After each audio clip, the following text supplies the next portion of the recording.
Bonjour frères et sœurs, je vais vous raconter ce que le Seigneur a fait dans ma vie.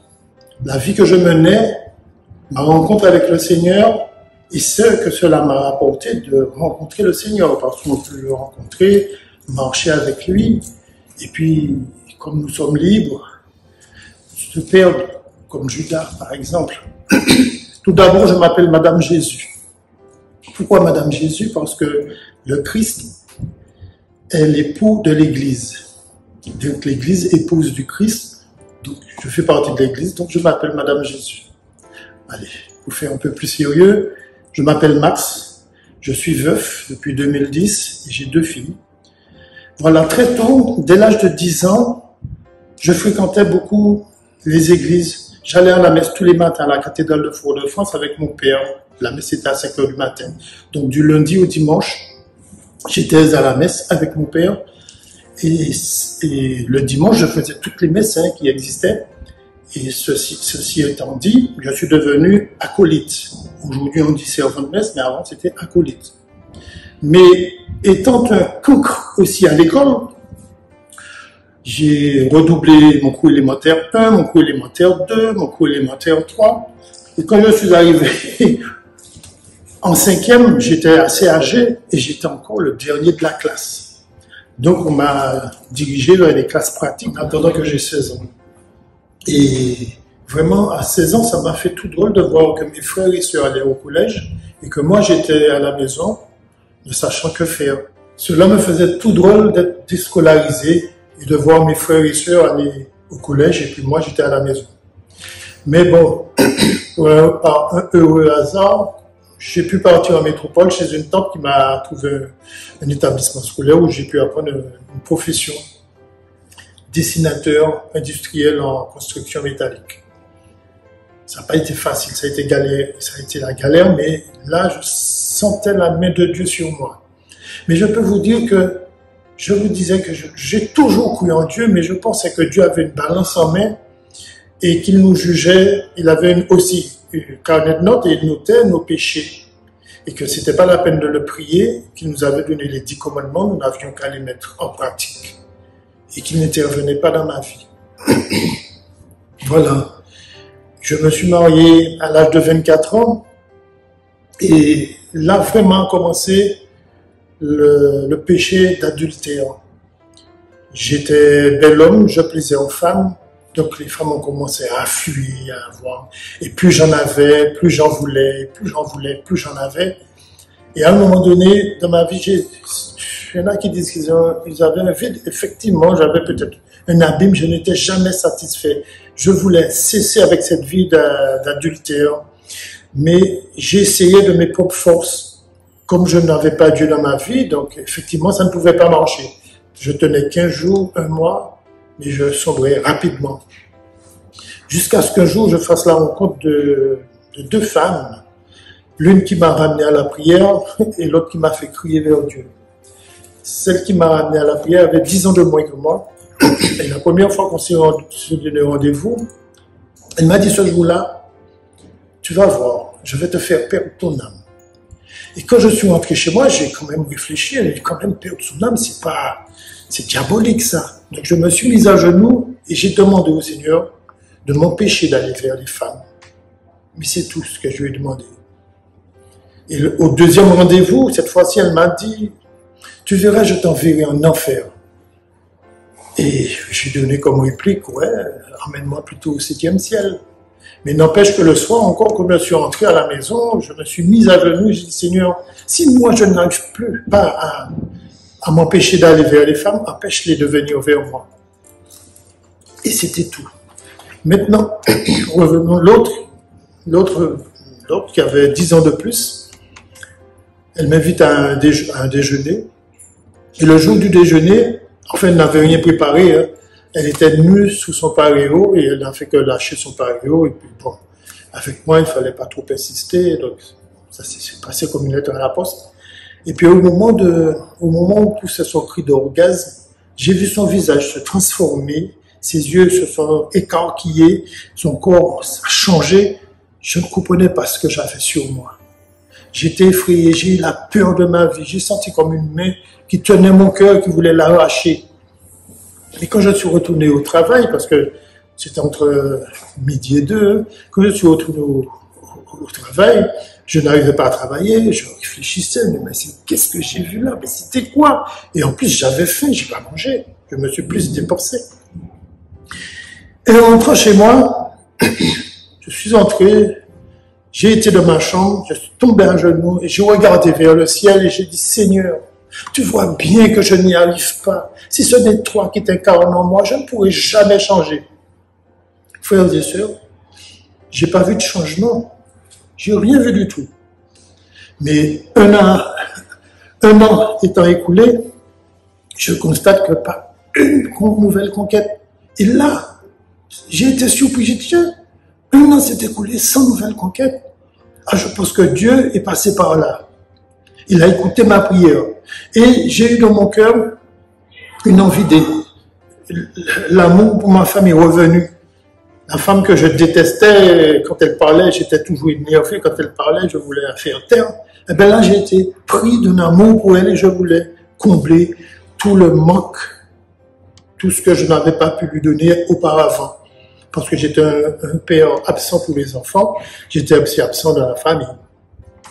Et puis lors d'une croisière dans la Méditerranée, on a pu, sur ce bateau, il y avait une petite chapelle, on a pu faire le renouvellement des vœux de mariage. Et là, j'ai mis Dieu dans ma vie. J'ai mis Dieu dans ma vie et je lui ai dit, Seigneur, je ne veux plus tromper mon épouse, je veux lui montrer maintenant que je l'aime. Et c'est ce même jour-là que ma femme me parle, voit son sein qui est bizarre. Et en rentrant en Martinique, effectivement, la sentence tombe, c'est un cancer. Et dans son désir de vouloir guérir, parce qu'elle non plus ne croyait pas trop en Dieu, dans son désir de vouloir guérir, on l'a dirigée vers le père Alain Ancet qui effectuait des messes de guérison le samedi à Saint-Christophe. Mais c'était sur ces derniers temps, donc on n'a pas pu le voir. Et on nous a dirigés à ce moment-là vers la communauté Vie et Partage. Et c'est à cette communauté-là, j'entends le témoignage d'un frère qui s'appelle Franck, de frère Jean-Paul et du berger Rio. Et moi, assis sur mon siège, je dis, mais Seigneur, mais pourquoi tu as touché ces hommes et pas moi?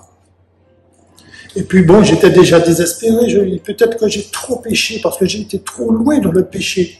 Et le berger qui dit cette phrase qui a remis de l'espérance dans mon cœur, frère, il n'y a que Satan qui vous fait croire que vous avez franchi la ligne jaune et que vous ne pouvez plus revenir en arrière.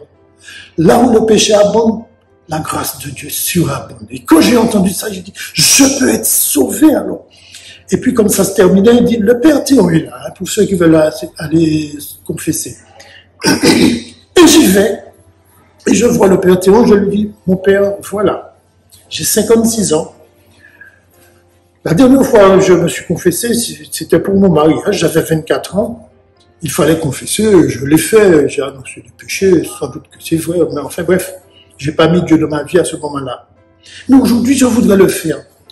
Et il m'a dit, regarde-moi bien, j'ai 85 ans et je ne suis pas prêt à écouter 32 ans de péché. Je vais mourir avant. Par contre, et il me montre le crucifix, il me dit, le Christ qui est là, il a payé pour toi. Dépose tes péchés au pied de la croix du Christ.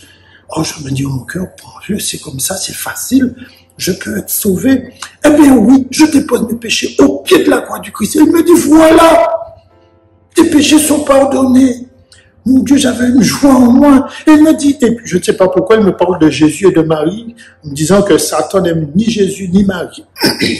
Bon, fait bref, et quand je sors du confessionnal, je constate que je titube. Mais qu'est-ce que j'ai? Je ne comprends pas. J'ai pas bu. Je ne suis pas étourdi et je titube. Mais en regardant mes pieds, je vois que je flotte, que je suis à 5 cm du sol. Et je vois mon épouse qui, elle, va confesser. Et je lui dis désormais, tous les soirs, on prie ensemble. Ça a commencé comme ça. La vie du Seigneur a commencé comme ça. Et quelques mois après, en janvier 2009, je dors. Je me réveille dans la nuit et il y a de la lumière dans la maison. Et une voix qui me parle. Cette voix-là ne m'a pas jugé. Elle m'a simplement dit, Max, ramène-moi mes brebis égarées et tu pourras guérir. Et j'ai répondu, oui Seigneur, mes frères, mes sœurs, nous n'allons pas à la messe. Eh bien, frères et sœurs, ni moi, ni ma femme, ni mes enfants ne pratiquions. Ni mes frères et sœurs, et nous sommes 10 frères et sœurs, nous ne pratiquions. Eh bien, aujourd'hui, il n'y en a que 2 qui sont récalcitrants. Une sœur qui est témoin de Jéhovah, qu'on a dû mettre à la porte, je suppose, et puis un frère qui me dit, je ne crois pas, il est assez dur. Le Seigneur est passé, il a converti tout le monde dans la maison, et depuis, je me suis mis à cheminer.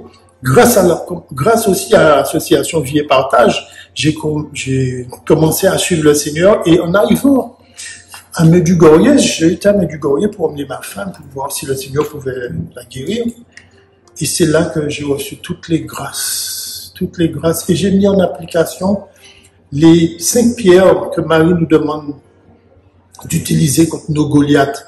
Parce qu'avant, ma vie de chrétien était balbutiante, aller à la messe le dimanche, oui, mais je ne me confessais plus, je ne lisais pas la parole, enfin bref.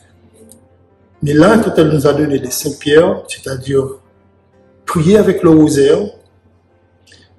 l'Eucharistie, la lecture de la Bible, le jeûne et prière et sacrement de réconciliation, alors j'ai décidé de suivre ça à la lettre et de faire la volonté de Dieu. Même un soir, j'ai dit, le Seigneur m'a promis le paradis. J'ai dit, Seigneur, tu me promets le paradis, mais je veux quand même faire la volonté du Père. Et mettre en application ses commandements. Aimer le prochain, être généreux. Et voilà. Toute ma vie, maintenant, je peux dire merci à la communauté Vie et Partage qui m'ont toujours accompagné. Et jusqu'à présent, hein, je manque rarement leurs enseignements parce que là, la correction, les conseils des frères sont très importants. Et j'ai compris qu'un chrétien ne doit pas rester seul dans son coin en se contentant que d'aller à la messe et l'adoration et puis un petit peu la confession. Qu'il faut être en groupe, il faut participer aux œuvres du Seigneur. Voilà, frères et sœurs, j'aurais pu vous dire encore beaucoup de choses, mais je vous dis, ne restez pas isolés, créez entre frères et sœurs des petits groupes de partage de la parole et vous verrez, le Saint-Esprit va agir pour vous. Et j'espère que mon témoignage, frères et sœurs, vont toucher quelques-uns et voudront eux aussi rencontrer le Seigneur.